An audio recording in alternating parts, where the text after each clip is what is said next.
Hello, lads and lasses. Hey, if you like today's lesson, then please convince all your friends to sign up for art classes, as this would really help spread the good word. All right, so let me explain what we're going to do this year. And I'm going to show you something. There's a lot of words. You don't have to read them. I'm not going to read them to you, but let me just explain what this is. This is the state law that tells art teachers what they're supposed to teach.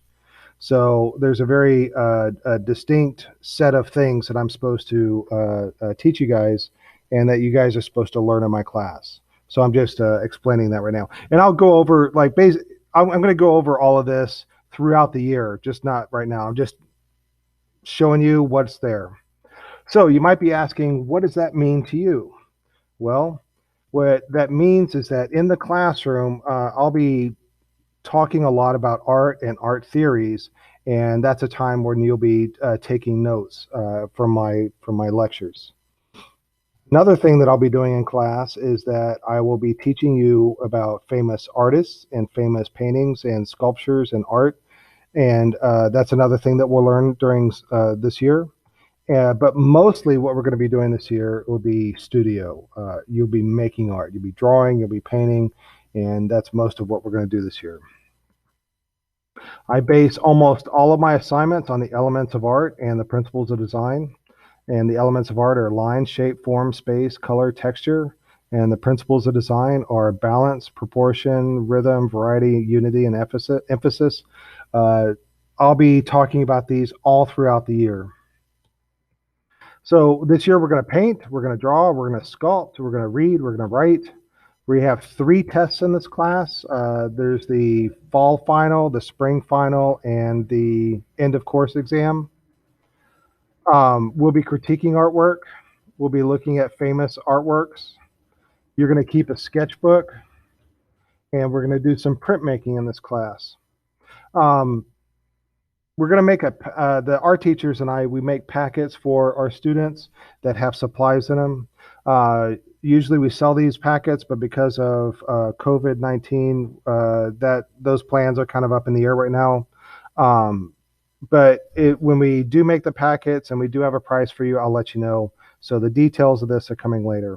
But in your packet, you're going to have some colored pencils. You're going to have a sketchbook. We're going to use ebony pencils, magic rubber erasers, a sharpener, and a drawing pen. That will all be in your packet. In addition to the packet, there's a material usage charge, and that the material usage charge pays for the paint we use in the class, the paper, the glue, the tape, printmaking supplies, sculpture supplies, all the stuff that we use in class that gets used up during the year.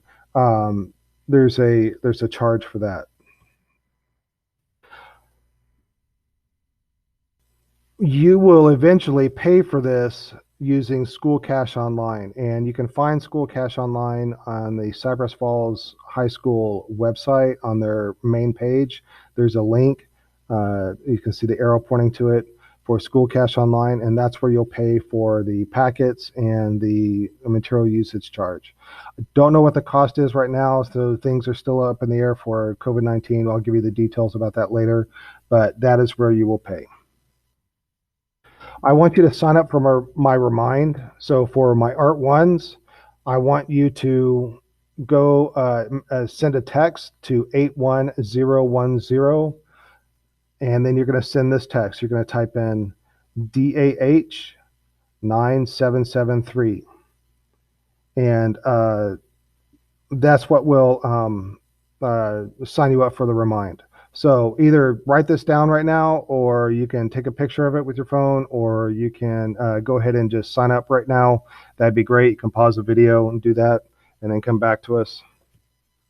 I play music in my classroom, and I try to have a wide variety of music, and I use Spotify. My playlists are very extensive, and so most of what's in there is rock, a variation of classical, heavy metal, and just old rock and roll.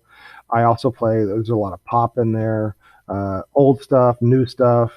There's world music. I play music from all over the world. You might hear something from that sounds Arabic or Indian. You might hear something that sounds like it's from Latin America.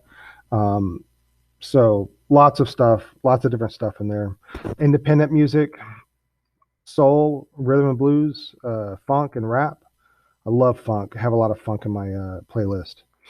Classical music, reggae, disco, punk, dance, Tex-Mex, jazz, and many other musical genres are in my on my playlist that we hear every day. All right, my cell phone policy. Sometimes it's okay to have your cell phones. For example, um, when you are when we are working on a project, I might allow us to you to use your phone to listen to music. That would be okay. And another reason I would allow you to have your phone out is that on some assignments, we use the phone as part of the assignment. Sometimes I'll ask you to look something up online or to take pictures of things. So that is um, permissible cell phones in the class. So if you are hard at work working on art, it's okay to listen to music on your phones. So that's when cell phones are okay. Sometimes cell phones are not okay. For example, when I'm giving instruction, I want everybody's attention. So look at this photograph and see how everybody's paying attention except for the guy. The guy's looking at his phone. He's missing the instruction from the teacher, and he's not going to understand how to do all of the assignment. He's going to miss something out. So when I'm giving instruction, I have a strict policy that all cell phones are put away. Another reason that cell phones are not okay is that sometimes students just cannot handle the distraction. So, I've seen scenes like this in my classroom where cell phones are out and students are more entertained by what's going on their phone than willing to do the work that is required in class. So when cell phones become a distraction, we have to put them away. I have a cell phone parking lot in my class. It's that sometimes I'll require you to put your phones away in the cell phone parking lot. That means they are not with you at your table. And I get strict about that at the beginning of the school year. And then later on, we begin to loosen up and I will allow for phones. But if it becomes a problem again, I will get strict again. That's how I use phones in my class. All right, that's it for now. So always check Schoology to see if you have any other assignments for today. And remember, be a little art factory.